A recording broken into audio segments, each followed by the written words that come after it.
잠언 27장 1절에서 12절 말씀을 교독합니다. 너는 내일 일을 자랑하지 말라. 하루 동안에 무슨 일이 일어날는지 내가 알 수 없음이니라. 타인이 너를 칭찬하게 하고 내 입으로는 하지 말며 외인이 너를 칭찬하게 하고 내 입술로는 하지 말지니라. 돌은 무겁고 모래도 가볍지 아니하거니와 미련한 자의 분노는 이 둘보다 무거우니라. 부는 잔인하고 노는 창수 같거니와 투기 앞에야 누가 서리요. 면책은 숨은 사람보다 나으니라. 친구의 아픈 책망은 충직으로 말미암는 것이나 원수의 잦은 입맞춤은 거짓에서 난 것이니라. 배부른 자는 꿀이라도 싫어하고 줄인 자에게는 쓴 것이라도 다니라. 고향을 떠나 유리하는 사람은 보금자리를 떠나 떠도는 새와 같으니라. 기름과 향이 사람의 마음을 즐겁게 하나니 친구의 충성된 권고가 이와 같이 아름다우니라. 내 친구와 내 아비의 친구를 버리지 말며 내 환난 날에 형제의 집에 들어가지 말지어다. 가까운 이웃이 먼 형제보다 나으니라. 내 아들아 지혜를 얻고 내 마음을 기쁘게 하라. 그리하면 나를 비방하는 자에게 내가 대답할 수 있으리라. 슬기로운 자는 재앙을 보면 숨어 피하여도 어리석은 자들은 나가다가 해를 받느니라. 아멘. 할렐루야.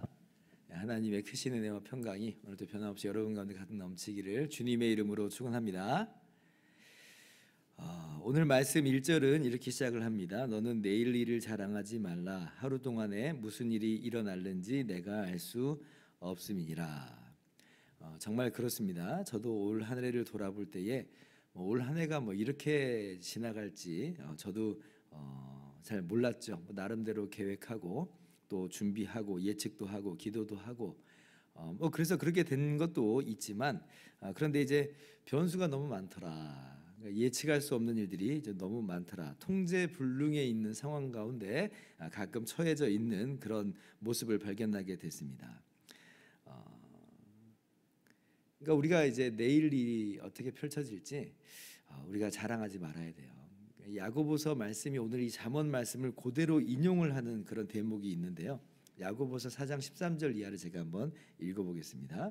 오늘이나 내일이나 우리가 어떤 도시에 가서 거기서 1년을 머물며 장사하여 이익을 보리라 하는 자들아, 내일 일을 너희가 알지 못하는도다. 너희 생명이 무엇이냐?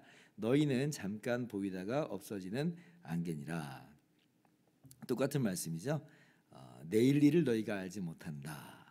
이게 무슨 장기 출장이나 비즈니스상 해외에 또 잠깐도 아니죠. 좀 오랫동안 나가서 체류하는 것을 뭐라 하는 그런 말씀은 아닙니다. 문제는 뭐냐면 허탄한 자랑을 하니 16절 보니까 이제도 너희가 허탄한 자랑을 하니 그러한 자랑은 다 악한 것이라. 야고보서에서 분명하게 말씀하죠. 그러니까 이것이 나의 자랑거리가 돼버리고 마치 내 인생을 내가 통제할 수 있는 것처럼 자만하고 그릇된 자기 확신 가운데 나아가는 것을 그렇게 경고하는 거예요. 나 하나 잘 먹고 잘 사는 것으로 만족하는 부자들에게 하시는 책망의 말씀이다라고 하는 겁니다. 그래서 우리가 올 한 해를 돌아보면서 이러한 경고의 말씀을 우리 마음 가운데 새기는 그러한 자세를 우리가 오늘 또 말씀 속에서 가져야 되겠습니다. 자, 그런데 오늘 말씀을 또 그렇게 이제 나 개인적으로 적용을 하는 것도 있고요. 근데 한 가지 더 중요한 교훈을 오늘 말씀 우리들에게 하고 계세요. 5절 말씀인데 한번 같이 읽어볼까요? 시작. 면책은 숨은 사랑보다 나으니라. 그러죠. 면책은 숨은 사랑보다 낫다. 그러니까 면책이라고 하는 것은 공개적인 꾸짖음이에요. 숨은 사랑이다라고 하는 것은 그 잘못을 꾸짖는 형태로 나타내 보인 적이 없는 이제 그런 사랑입니다. 그냥 오냐 하는 그런 형태이겠지요. 그런데 이렇게 숨은 사랑보다 오냐 하는 것보다 공개적 꾸짖음이 더 낫다는 것이에요. 꾸짖으라는 거죠. 목사님 좀 약간 이상한 것 같기도 한데요. 남의 허물을 오히려 들춰내는 것 아니겠습니까? 참견 같기도 하고 이 일을 더 크게 만드는 것 같기도 하고 심지어는 잠언 17장 9절을 보면 허물을 덮어주는 자는 사랑을 구하는 자요 그것을 거듭 말하는 자는 친한 벗을 이간하는 자니라. 아니 이런 말씀도 있잖아요. 그런데 면책을 하라고 하니 이게 좀 쉽게 납득이 잘 안 됩니다. 이렇게 생각을 하실 수가 있겠습니다. 그런데 이 두 말씀은 사실 전혀 다른 말씀을 하는 게 아니에요. 지금 우리가 뭘 봐야 되냐면 어떤 이런 외형적인 그런 모습보다 좀 더 근본적으로 그 의도와 그 마음, 그 목적을 우리가 좀 분명히 알 필요가 있다는 거죠. 허물을 거듭 말한다라고 할 때는 이거는 지금 그의 의도나 목적이나 마음이 선하지 않아요. 그냥 공감하고 그의 잘못에 대한 아픔이 없고 이걸 그냥 이용해 먹는 형태고 안주거리처럼 이제 말하는 거고 나랑 별로 상관없는 그런 이야기처럼 그렇게 던지는 그런 말이라고 볼 수가 있습니다. 근데 반면에 이 지금 면책은 뭐예요? 6절 말씀 보니까 어디로부터 말미암았냐면 충직으로 말미암는다 그러죠. 친구의 아픈 책망은 충직으로 말미암는 것이나 원수의 자제는 입맞춤은 거짓에서 난 것이니라. 그러니까 다시 말하면 사랑이 담긴 진심에서 지금 우러나왔다라는 겁니다. 그러니까 다르다라고 하는 거예요. 그리고 우리는 이러한 충직에서 비롯된 권고는 해야 된다라고 하는 것입니다. 자, 다시 1절하고 이것을 그럼 대볼게요. 1절에 뭐라고 그랬어요? 너는 내일 일을 자랑하지 말라 그랬어요.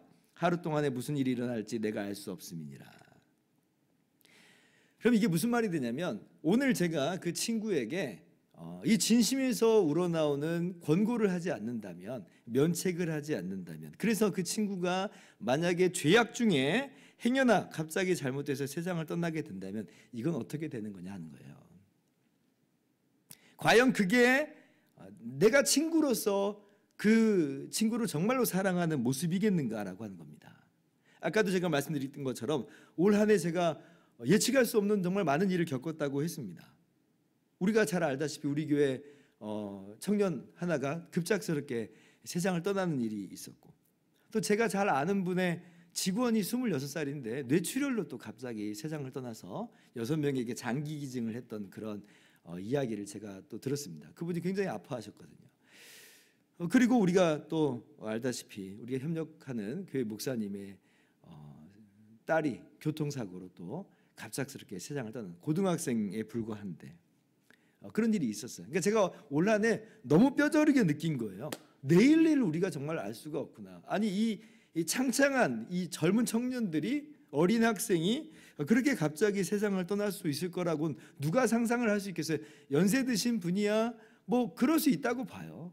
그런데 아니 이렇게 젊은 이 청년들이 세상을 떠나더라. 정말 내일 일을 모르는 거구나.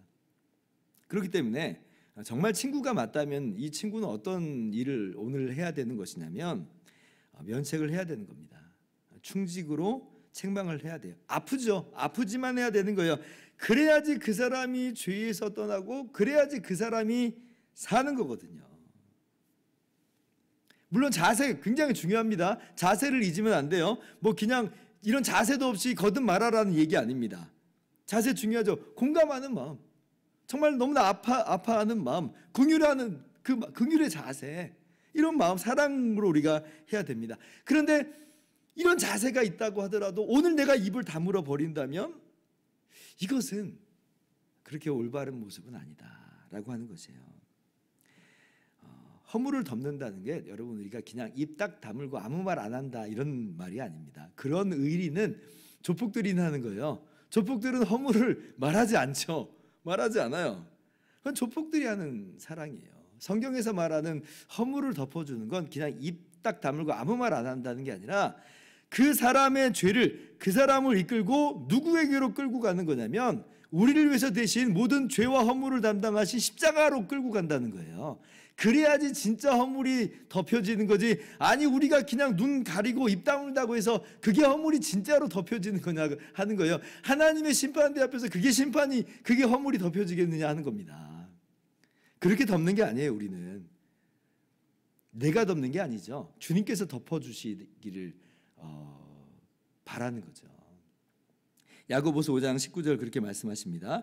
너희 중에 미혹되어 진리를 떠난 자를 누가 돌아서게 하면 너희가 알 것은 죄인을 미혹된 길에서 돌아서게 하는 자가 그의 영혼을 사랑하며 구원할 것이며 허다한 죄를 덮을 것이니라.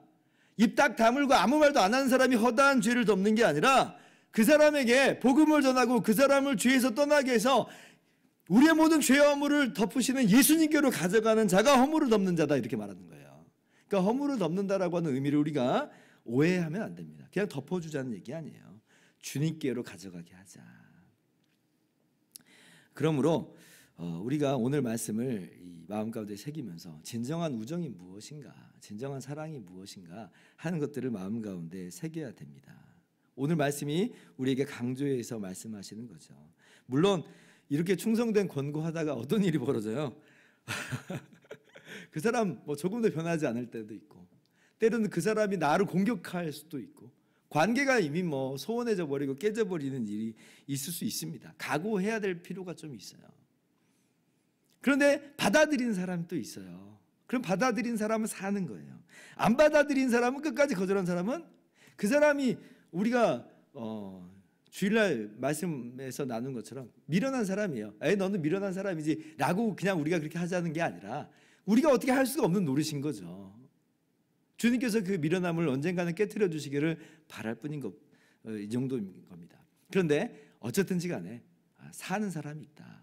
그리고 그렇게 사는 사람이 있을 때 우리가 정말 기쁘죠.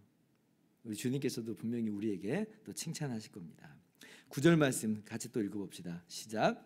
기름과 향이 사람의 마음을 즐겁게 하나니 친구의 충성된 권고가 이와 같이 아름다우니라. 친구의 충성된 권고가 사랑의 마음으로, 긍휼의 마음으로, 그 아픔으로 정말 신중하게 그러나 분명하게 또 이야기하는 충성된 권고가 기름과 향보다 더 아름답다. 그러므로 오늘 우리가 진정한 그런 우정으로 나아갈 수 있으시기를 바랍니다. 자, 그런데 이제 다른 사람에게 이제 면책을 하자라고 하는 것으로 적용하는 것을 또 그치지 말고요. 또 한편으로는 우리에게도 이런 면책이 또 들려져 올 때가 있을 것이에요. 그렇잖아요. 우리가 남의 눈에 티만 보고 우리 눈에 들보를 못 보는 적이 많은데 다른 사람은 우리 눈에 있는 그 들보를 또 볼 수 있거든요.